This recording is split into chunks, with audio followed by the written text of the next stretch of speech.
Bon, j'espère déjà en introduction de cette séance de questions-réponses que la restitution de l'exercice vous a éclairé sur à la fois l'exercice lui-même, mais surtout sur l'intérêt de faire un exercice et surtout l'intérêt et les enseignements tirés d'un tel exercice, hein, puisqu'encore une fois, on a dit les gens n'étaient pas préparés, donc on a pu à travers ce qui a été restitué se rendre compte que la préparation était essentielle, pour ne pas dire importante. Avons-nous des questions? Oui. Bonjour, Benoît Fuseau. J'avais une question, moi, sur les coûts, justement. Je voulais savoir s'il existait des échelles de référence. Vous parliez des notifications. Est-ce que il y a des choses qui ont été faites, des moyennes ou des indicateurs qui pourraient nous aiguiller, justement, dans ce type? Parce qu'on sait que, par exemple, une notification, on pourrait dire, ça coûte 10 € en moyenne pour une entreprise.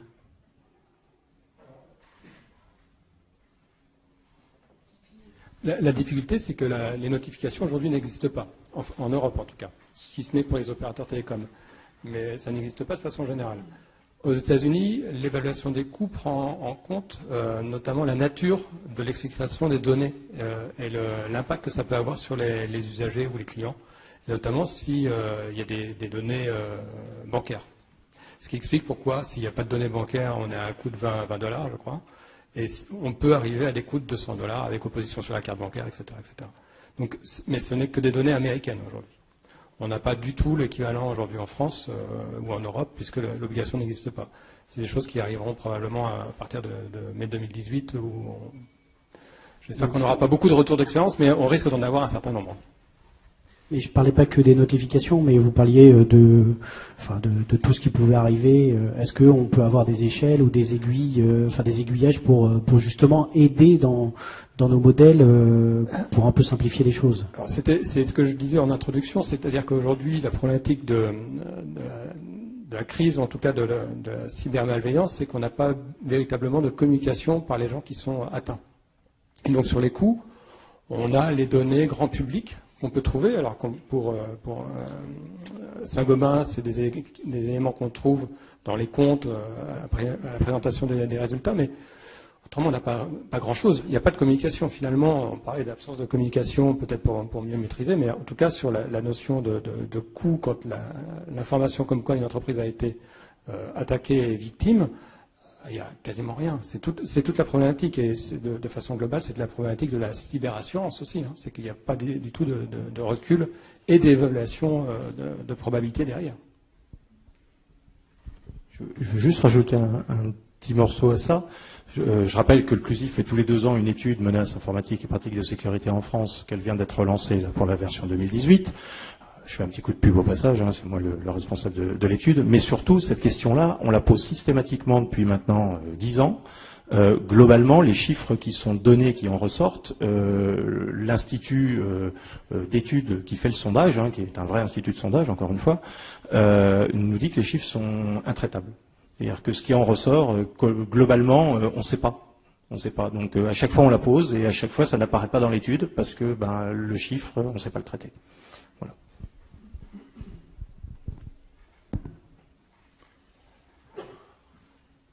Une autre question? Oui.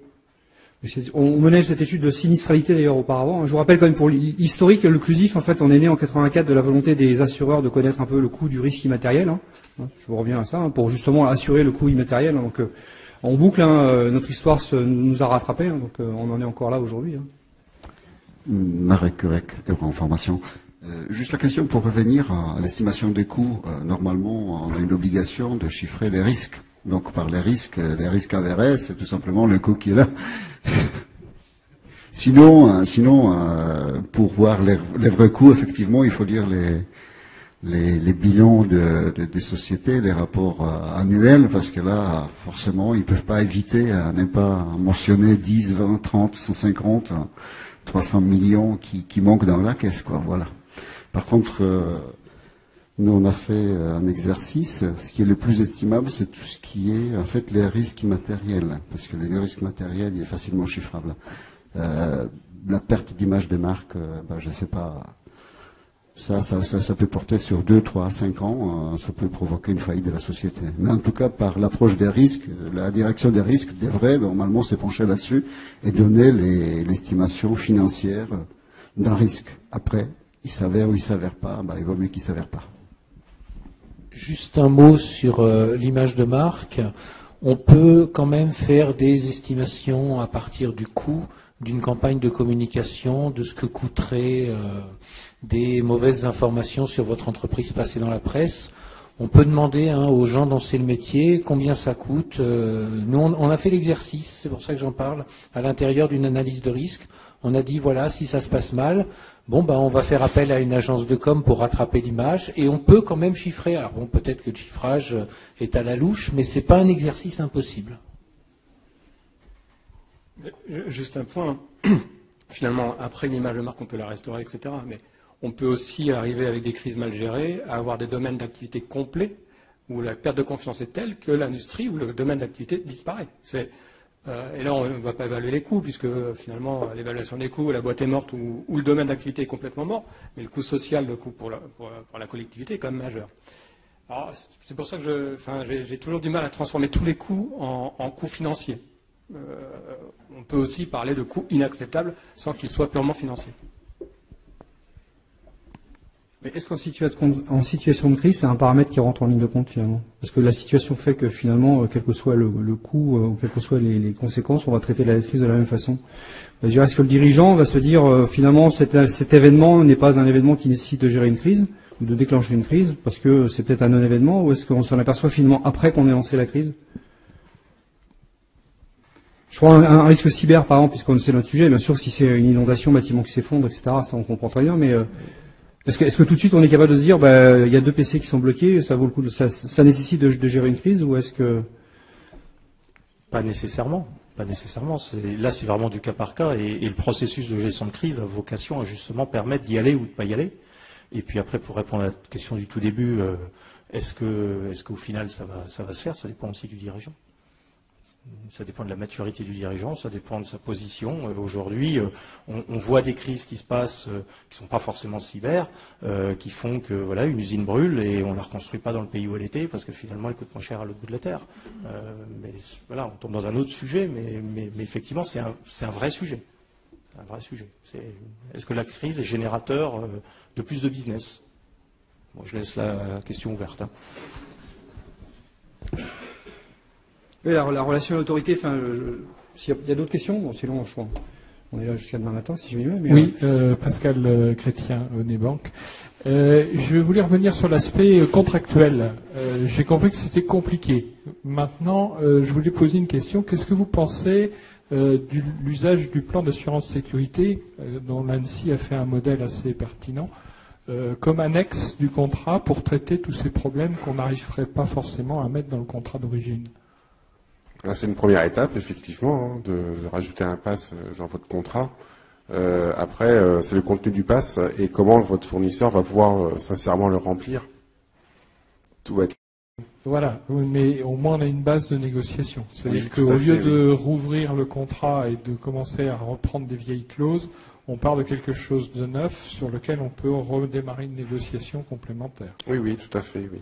D'accord. Vous pouvez aussi vous appuyer sur la norme ISO 27000, vous pouvez demander ça aussi à vos fournisseurs. Ils ont peut-être commencé à réfléchir sur cette norme. Ok, très bien, merci. Juste un petit complément là-dessus, parce que finalement c'est la relation client-fournisseur ou responsable des traitements et sous-traitant qui est en cause. Le futur règlement parle de co-responsabilité. Donc ça veut dire que le sous-traitant, demain, sera autant responsable quand il traite des données à caractère personnel que le responsable des traitements. Donc, ils seront en co-responsabilité, c'est-à-dire qu'il y aura plus de... Oui, mais tout à fait. Mais aujourd'hui, si vous voulez, le sous-traitant se dégage de toute responsabilité vis-à-vis du responsable de traitement. C'est le cas actuellement. Et on le voit bien par rapport aux dernières sanctions de la CNIL. Donc on change quand même la nature du problème et on ne pourra pas s'affranchir de toute la problématique quand on est sous-traitant. Et également, ça a été entreaperçu là, il y a l'aspect contrôle. C'est-à-dire c'est bien de faire un pass, c'est bien de faire un contrat, mais quid du contrôle? Et je vous renvoie vers les chiffres de MIPS 2016. Le nombre de boîtes qui font des contrôles de leurs fournisseurs, il n'y en a quand même pas beaucoup, quoi. Donc là aussi, il y a de quoi faire. Gérard Villard. C'était juste pour faire une remarque, c'est-à-dire que, bien évidemment, il faut regarder la partie informatique, mais il y a aussi souvent avec nos fournisseurs la partie PCA. Et je pense que lorsque vous commencez à travailler sur la refonte des contrats ou dans une nouvelle relation avec un fournisseur, c'est pas d'avoir deux silos qui fonctionnent en parallèle, parce que bien évidemment nos fournisseurs ont aussi du temps compté. Et donc, en tout cas chez nous, c'est la démarche sur l'ensemble des SLA qu'on passe avec nos fournisseurs, nos prestataires ou nos filiales ou succursales qui peuvent prester pour notre propre société, passe par un cahier des charges où on regarde l'ensemble des incidents qui peuvent arriver, qui ne sont pas obligatoirement des sujets informatiques, mais des problèmes de continuité d'activité, quoi.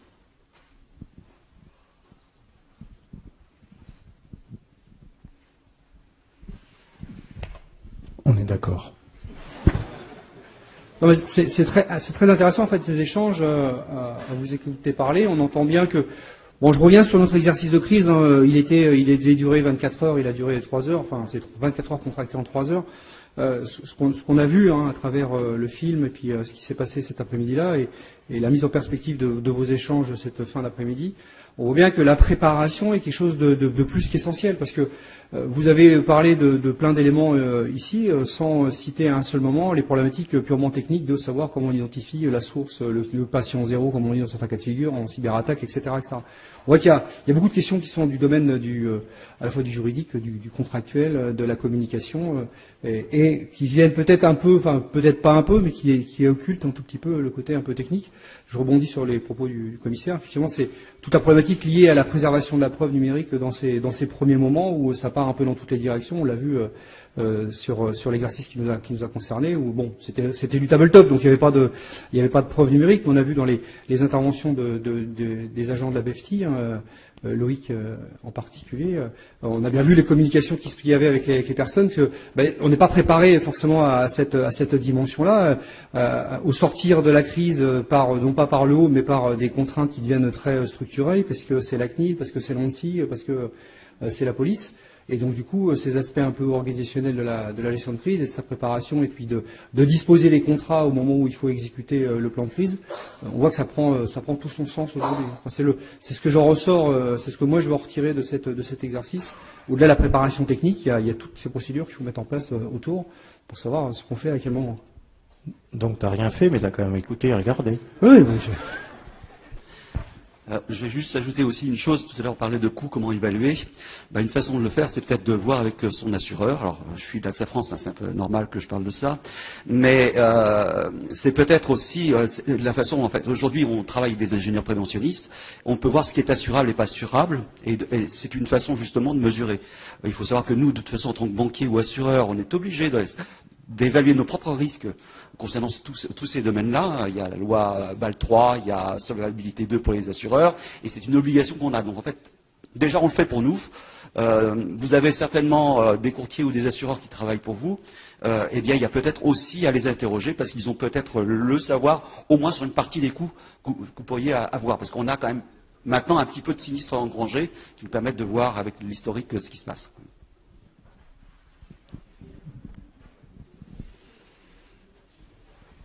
Une autre question. Ah oui. Oui, je l'ai dit Sébastien, Humanis. J'ai pas une question, j'ai une observation on n'a pas beaucoup insisté sur le bilan après-crise. Parce qu'effectivement, on fait une main courante.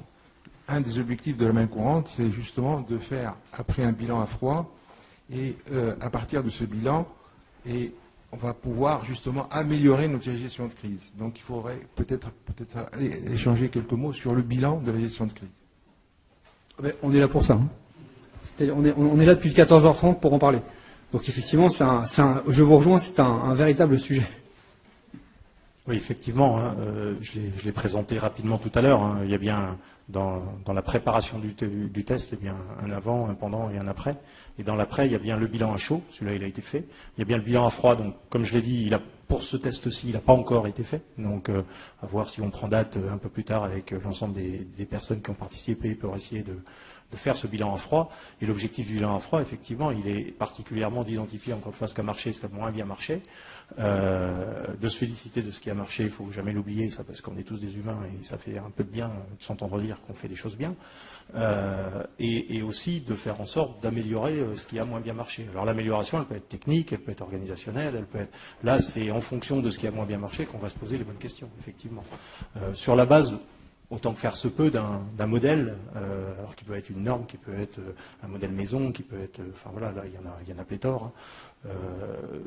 Mais bien évidemment que cette phase de bilan à froid, elle est primordiale. C'est vrai que nous, à l'ANSSI, ce qu'on observe et qui nous chagrine beaucoup, c'est qu'effectivement, après une attaque, la préoccupation principale, c'est de restaurer les systèmes, que ça refonctionne. Et surtout, ce qu'on observe, c'est que les gens, une fois que ça refonctionne, eh ben, ils repartent. Et malheureusement, on constate que les attaquants reviennent. Et nous, on insiste beaucoup sur le fait que dans l'après, il faut faire le bilan et surtout durcir, améliorer la sécurité de ces systèmes d'information pour pas revoir les attaquants revenir par la même porte. Si on laisse la porte ouverte, qu'on dégage l'assaillant, ben, on est content, il est plus dans la maison, mais si on laisse la porte ouverte, il va revenir, quoi. Et c'est exactement ce qui se passe. Malheureusement, on observe beaucoup ce type de situation et c'est quelque chose qu'à l'ANSSI, on déplore beaucoup. D'ailleurs, juste pour rebondir ce que tu dis, même en dehors des cas réels, moi, il y a de clients que j'ai pu accompagner sur des exercices récurrents. Et entre les exercices, souvent espacés d'1 an, globalement, le compte-rendu du premier exercice pourrait très bien servir au deuxième parce que les constats sont parfois les mêmes, parce que les gens passent un moment intéressant, sont sensibilisés, mais derrière, les plans d'action ne sont pas forcément déroulés. Et donc, même sans être confronté à une crise, je pense qu'il y a des enseignements qui ne sont pas forcément exploités jusqu'au bout dans les entreprises.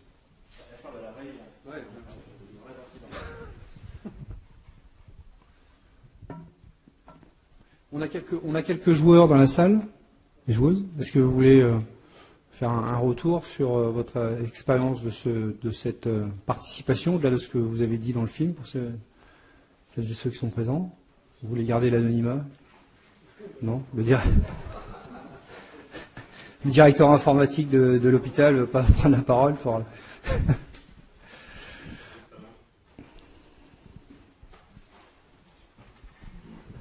Juste un mot pour parler du bilan à froid.